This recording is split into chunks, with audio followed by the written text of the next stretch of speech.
జమ్మూ కాశ్మీర్ ఉగ్రవాద దాడుల్లో మరణించిన సోమిశెట్టి మధుసూదన్ రావు నివాసంలో మనం ఉన్నాం. ప్రస్తుతం మనతో పాటు వారి కుటుంబ సభ్యులు కూడా ఉన్నారు. అయితే ఈ టైంలో వారిని పలకరించడం కూడా కరెక్ట్ కాదు. కాకుంటే అక్కడ జరిగినటువంటి సన్నివేశం అంతా కూడా వారికి తెలుసు కాబట్టి ఈ విషయాన్ని ప్రపంచానికి తెలియచేయాలి కాబట్టి వారితో మాట్లాడేటువంటి ప్రయత్నం చేస్తున్నాం.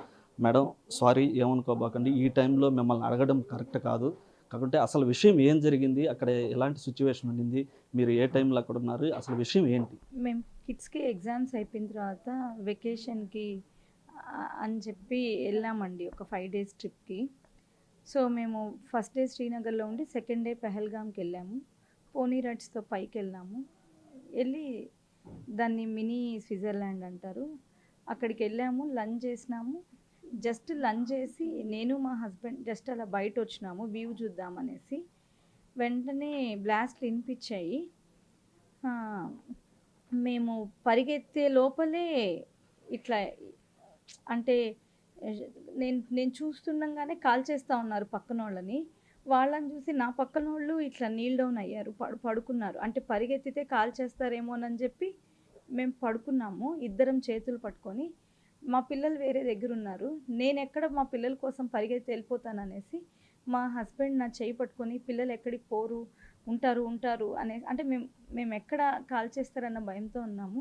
ఈవెన్ మేము అలా పడుకో ఉంటే కూడా వాళ్ళు వచ్చి మమ్మల్ని అంటే మేము తలెత్తలేదు, గమ్మని పడుకొనే ఉన్నాము. వాళ్ళు వచ్చి మమ్మల్ని హిందూనా ముస్లిమా అని అడిగారు. అడిగి మేమేం ఆన్సర్ చేయలేదు.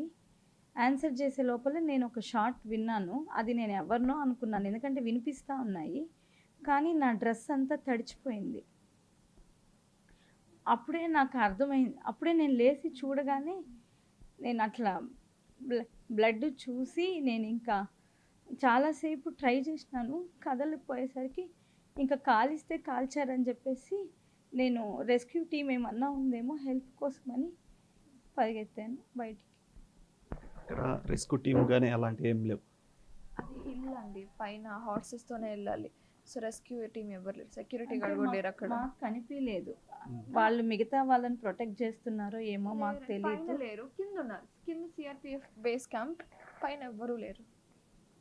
మాకు వారు మిమ్మల్ని రిలీజన్ కూడా అడిగారు, మీరు హిందువునా ముస్లిం అని.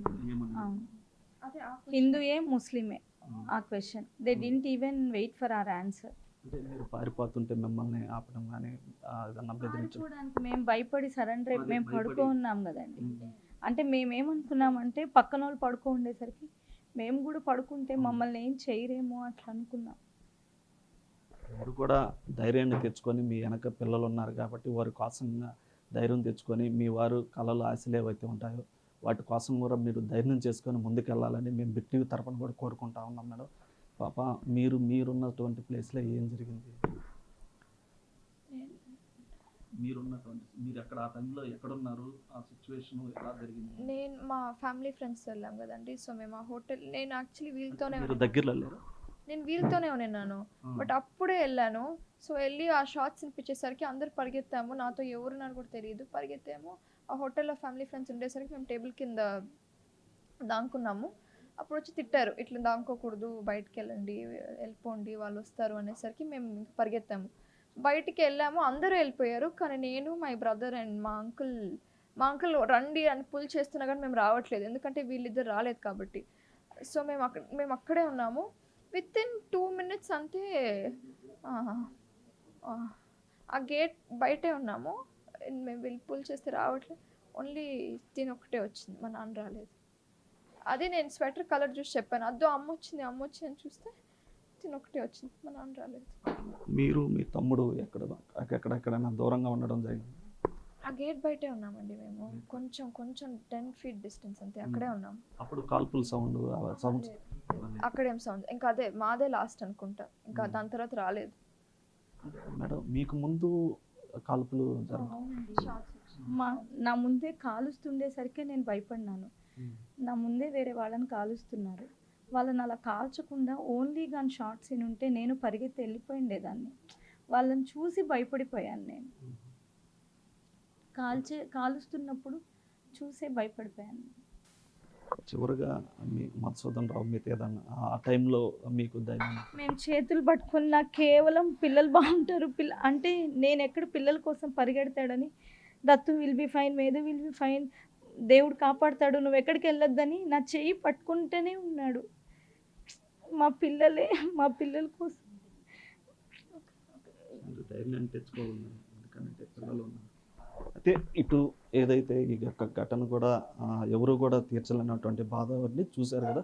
ఇప్పటిదాకా అక్కడ జరిగినటువంటి ఉగ్రవాద దాడులు ఏవైతే ఉన్నాయో అక్కడ మధుసూదన్ రావు పడుకొని ధైర్యం చెప్పేటువంటి పరిస్థితి వచ్చిందని, అదేవిధంగా ఇటువంటి దురదృష్టకరమైన వాతావరణం, అది విహారయాత్రకి వెళ్ళడం, ఆ యొక్క విషాదఛాయలు అనుకోవడం కూడా చాలా బాధాకరమైనటువంటి విషయం. కెమెరామ్యాన్ మనోజ్తో సురేంద్ర, బిగ్ టీవీ, కావలి నుంచి.